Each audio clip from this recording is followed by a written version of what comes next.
ओम नमो भगवते वासुदेवाय। नमस्कार दोस्तों, स्वागत है आप सभी का हमारे चैनल भक्ति ज्ञान में। दोस्तों, आज मैं आपको श्रीमद् भागवत महापुराण की कथा सुना रहा हूँ। आप सभी भक्तजन इस कथा को श्रद्धा पूर्वक मन लगाकर सुने। भगवान श्री कृष्ण आप सभी की मनोकामना पूर्ण करेंगे और आप सभी के कष्टों को हर लेंगे। आज हम इस कथा में श्रीमद् भागवत महापुराण के नवम स्कंद के प्रथम अध्याय की कथा सुनेंगे। दोस्तों, पिछली कथा में हमने सुना था भगवान के मत्स्य अवतार की कथा। आज की कथा में हम सुनेंगे वैवस्वत मनु के पुत्र राजा सुधम्न की कथा। राजा परीक्षित ने पूछा, भगवान, आपने सब मनवंतरों और उनमें अनंत शक्तिशाली भगवान के द्वारा किए हुए ऐश्वर्यपूर्ण चरित्रों का वर्णन किया और मैंने उनका श्रवण भी किया। आपने कहा कि पिछले कल्प के अंत में द्रविड़ देश के स्वामी राजर्षि सत्यव्रत ने भगवान की सेवा से ज्ञान प्राप्त किया और वही इस कल्प में वैवस्वत मनु हुए। आपने उनके इक्ष्वाकु आदि नरपति पुत्रों का भी वर्णन किया। ब्रह्मन, अब आप कृपा करके उनके वंश और वंश में होने वालों का अलग अलग चरित्र वर्णन कीजिए। महाभाग, हमारे हृदय में सर्वदा ही कथा सुनने की उत्सुकता बनी रहती है। वैवस्वत मनु के वंश में जो हो चुके हों, इस समय विद्यमान हों और आगे होने वाले हों, उन सब पवित्र कीर्ति पुरुषों के पराक्रम का वर्णन कीजिए। सूजी कहते हैं, सौनक आदि ऋषियों, ब्रह्मवादी ऋषियों की सभा में राजा परीक्षित ने जब यह प्रश्न किया, तब धर्म के परम मर्मज्ञ भगवान श्री सुखदेव जी ने कहा, परीक्षित, तुम मनुवंश का वर्णन संक्षेप से सुनो। विस्तार से तो सैकड़ों वर्ष में भी उसका वर्णन नहीं किया जा सकता।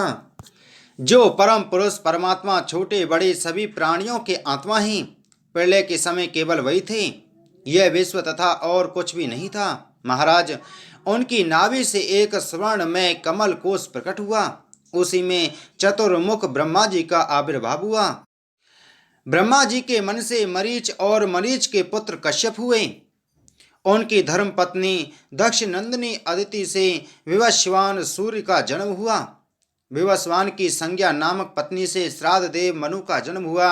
परीक्षित, परम मनस्वी राजा श्राद्ध देव ने अपनी पत्नी श्रद्धा के गर्भ से 10 पुत्र उत्पन्न किए। उनके नाम थे इक्ष्वाकु, नृग, सरयाति, डेष्ट, धृष्ट, करुष, नरिष्यंत, प्रसंद्र, नवग और कवि। वैवस्वत मनु पहले संतानहीन थे। उस समय सर्वसमर्थ भगवान वशिष्ठ ने उन्हें संतान प्राप्ति कराने के लिए मित्रावरुण का यज्ञ कराया था। यज्ञ के आरंभ में केवल दूध पीकर रहने वाली वैवस्वत मनु की धर्म पत्नी श्रद्धा ने अपने होता के पास जाकर प्रणाम पूर्वक याचना की कि मुझे कन्या की प्राप्ति हो।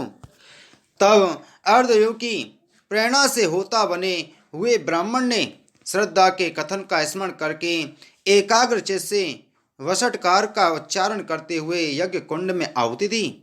जब होता ने इस प्रकार विपरीत कर्म किया, तब यज्ञ के फल स्वरूप पुत्र के स्थान पर इला नाम की कन्या हुई।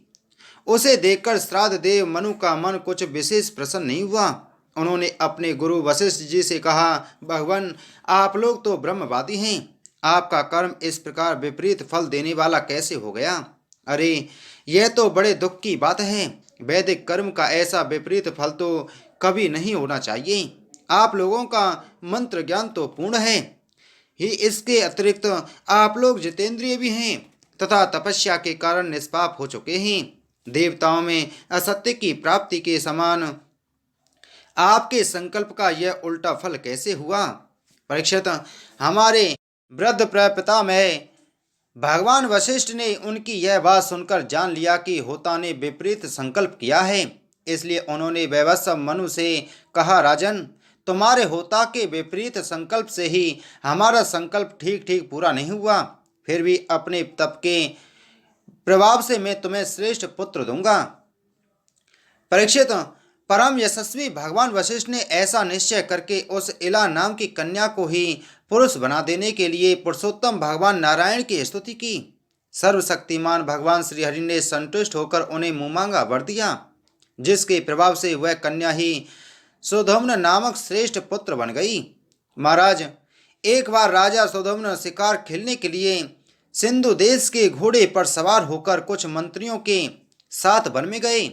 वीर सुद्युम्न कवच पहनकर और हाथ में सुंदर धनुष एवं अत्यंत अद्भुत बाण लेकर हिरणों का पीछा करते हुए उत्तर दिशा में बहुत आगे बढ़ गए।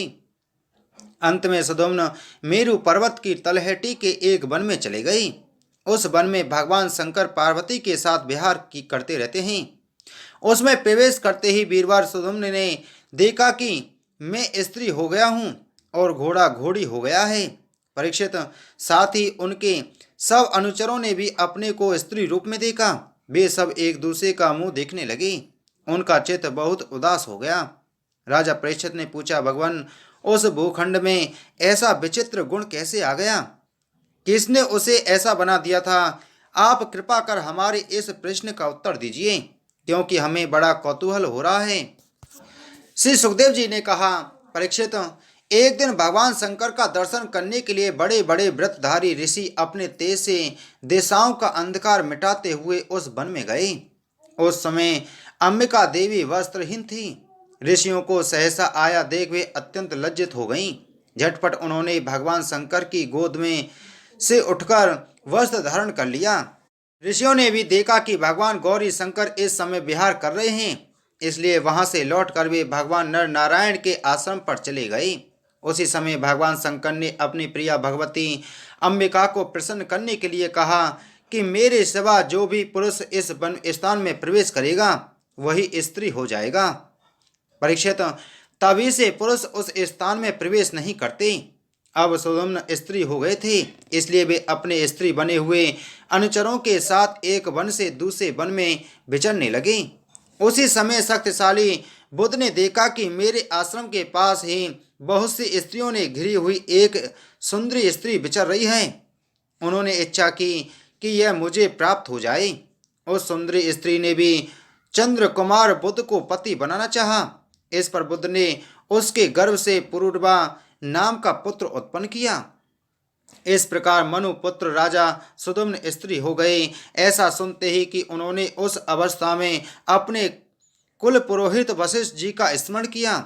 सुद्युम्न की यह दशा देखकर वशिष्ठ जी के हृदय में कृपावश अत्यंत पीड़ा हुई। उन्होंने सुद्युम्न को पुनः पुरुष बना देने के लिए भगवान शंकर की आराधना की। भगवान शंकर वशिष्ठ जी पर प्रसन्न हुए। परीक्षित, उन्होंने उनकी अभिलाषा पूर्ण करने के लिए अपनी वाणी को सत्य रखते हुए ही यह बात कही, वशिष्ठ, तुम्हारा यह यजमान 1 महीने तक पुरुष रहेगा और 1 महीने तक स्त्री। इस व्यवस्था में सुद्युम्न इच्छानुसार इस पृथ्वी का पालन करें। इस प्रकार वशिष्ठ जी के अनुग्रह से व्यवस्था पूर्वक अभीष्ट पुरुषत्व लाभ करके सुद्युम्न पृथ्वी का पालन करने लगे, परंतु प्रजा उनका अभिनंदन नहीं करती थी। उनके 3 पुत्र हुए, उत्कल, गय और विमल। परीक्षित, वे सब दक्षिणा पथ के राजा हुए। बहुत दिनों के बाद वृद्धावस्था आने पर प्रतिष्ठान नगरी के अधिपति सुद्युम्न ने अपने पुत्र पुरुरवा को राज दे दिया और स्वयं तपस्या करने के लिए वन की यात्रा की। बोलो श्रीमद्भागवत महापुराण की जय। बोलो श्री कृष्णचंद्र भगवान की जय।